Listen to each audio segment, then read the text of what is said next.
Kalian tahu apa? Jadi ternyata perempuan yang dibonceng sama Putri itu secara mendadak memutar kepalanya 180 derajat ke arah si Tia, tau kalian? Padahal posisinya masih menghadap ke depan tuh, yang mutar tuh kepalanya aja ke belakang, macam nggak ada tulang leher tuh kalian. Nah, belum selesai rasa terkejutnya si Tia waktu itu, Tia melihat wajah perempuan itu berdarah-darah sambil menampakkan senyumnya yang lebar kali, bahkan saking lebarnya nih ya kata si Tia, perempuan itu tersenyum sampai ujung bibirnya nih nyentuh ke bagian mata, bukan telinga lagi mata. Nah, macam mana tuh?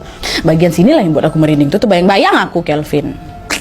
Nah, disitulah Tia pun jujur lah menceritakan apa yang dia lihat tadi sama si Putri. Nah, karena tidak pengen menambah beban pikirannya si Putri, Tia akhirnya bilang, udahlah, mulai sekarang kita sering-sering sembahyang sama berdoa sama Tuhan aja ya Put ya, biar kita nggak diganggu, kata si Tia. Udah, nggak usah ngobrol nanti, kita ngobrol-ngobrol aja lah yang lain-lain, Wak. Nah, akhirnya mereka pun kemudian ngobrol-ngobrol lah, ngobrol seperti biasa, melupakan hal itu sampai nggak kerasa udah jam 4 sore. Dan di saat Tia ini mau pamit pulang, Wak, entah kenapa mata Tia ini tertuju pada rambutnya si Putri. Kenapa? Karena di rambut Putri itu ada macam gumpalan rambut kusut gitu, Wak, kayak nempel gitu di rambutnya. Dan gumpalan rambut ini beda sama rambut aslinya si Putri bentuknya, Wak. Rambut Putri panjang, ini macam ada gumpalan rambut nyasar gitu di rambutnya si Putri. Dia yang memang penasaran itu rambut apa, dia pun langsung izin lah sama si Putri, Put, ini rambut apa nih Put, ku ambil lah Put ya, ganggu Put, katanya.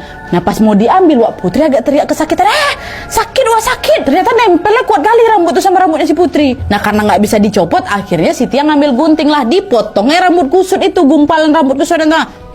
Dan setelah berhasil diambil, Wak, entah kenapa Tia melihat wajah Putri ini jadi lebih seger kali gitu, Wak. Padahal sebelumnya wajah Putri masih pucat kali. Tapi di sini Tia diam-diam aja, dia nggak bilang apa-apa tuh. Dan nggak lama kemudian Tia yang memang masih megang gumpalan rambut-rambut itu ngerasa tangannya tiba-tiba panas, Wak. Panas. Dan epiknya lagi, Tia tiba-tiba mendengar bisikan halus di telinganya yang mengatakan, bakar sebelum jam 6, katanya. Tapi dia nggak pakai bahasa Indonesia, Wak, ya, aslinya dia pakai bahasa Bali. Mendengar itu Tia pun refleks langsung keluar kamar si Putri dan minta izin sama mamanya Putri untuk diantarkan ke dapur dan mencari kompor. Nah, pas udah ada di dapur, Wak, Tia pun langsung nyalain kompor, baru langsung dibakar rambut itu sampai habis. Nah, mamanya Putri yang ngeliat kejadian itu sebenarnya juga bingung, tapi beliau diam aja, Wak, kayak nggak mau ngambil pusing lah gitu. Dah, singkat cerita, Tia pun berpamitan pulang lah ke keluarganya si Putri. Nah, di sini, Wak, Tia nggak tahu rupanya membakar gumpalan rambut itu menjadi asal mula sosok perempuan yang awalnya mengganggu Putri pindah marah ke Tia. Sampai akhirnya pada malam harinya, Wak, sepulang dari rumahnya si Putri, Tia pergilah tidur seperti biasa kan. Nah, tapi, Wak, pada malam itu Tia ini bermimpi didatangi sesosok makhluk tinggi besar, gigi sama kukunya panjang-panjang kali, Wak. Dan sosok ini ternyata merupakan sosok hantu khas Bali yang dikenal dengan apa? Leak. Dan di dalam mimpi itu, Tia ini sedang berada di dalam sebuah ruangan kosong yang putih bersih. Dan tidak ada siapapun di sana kecuali Tia sama si sosok itu. Nah, si sosok ini menatap Tia sampai badannya Tia ini kaku, nggak bisa gerak. Ngapain dia nengok-nengok aku nih? Itu dalam hati si Tia kan. Dan tiba-tiba, Wak, sosok itu mengatakan sesuatu yang membuat jantung Tia ini hampir berhenti berdetak, toh kalian.